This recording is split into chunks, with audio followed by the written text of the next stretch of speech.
आज हमारे घर की एक और रौनक बढ़ गई। किसी प्यारे से सब्सक्राइबर ने हमें गिफ्ट भेजा। उन्होंने कहा आप जो घर के लिए चारपाइयाँ ले ले।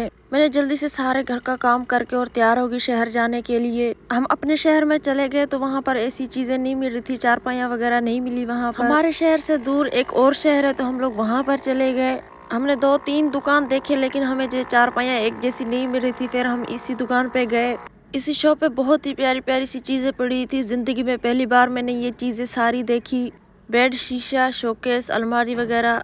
इसी दुकान पे भी हमें चारपाइयाँ एक जैसी नहीं मिली। मैंने सारा दुकान देखा लेकिन इसमें ऐसी एक जैसी चारपाइयाँ कुछ भी नहीं था। मैंने सदाम साहब को कहा चलें कोई नहीं, हम जो कोई और दुकान देख लेते हैं। वहाँ पर भी गए तो वहाँ पर भी सारे बेड पड़े हुए थे। हमने वहीं से ही फिर जो 2 चारपाइयाँ ले ली। एक जैसी नहीं मिली हमें, बहुत ज्यादा हमने कोशिश की। चारपाइयाँ लेके फिर हम चले गए बाजार की तरफ। कुछ बच्चों के लिए गर्म कपड़े लेने थे। मेरी दुआ है इस दुनिया में जो बेऔलाद है, जो परेशानी, अल्लाह पाक उनकी परेशानियां दूर करे। अल्लाह पाक उनको नेक औलाद से नवाजे। जिसने यूट्यूब चैनल दुआ विलेज 18 को फॉलो और सब्सक्राइब नहीं किया तो प्लीज फॉलो और सब्सक्राइब जरूर कर दे। अल्लाह पाक आप लोगों को खुश रखे, आबाद रखे, जहाँ भी रहे।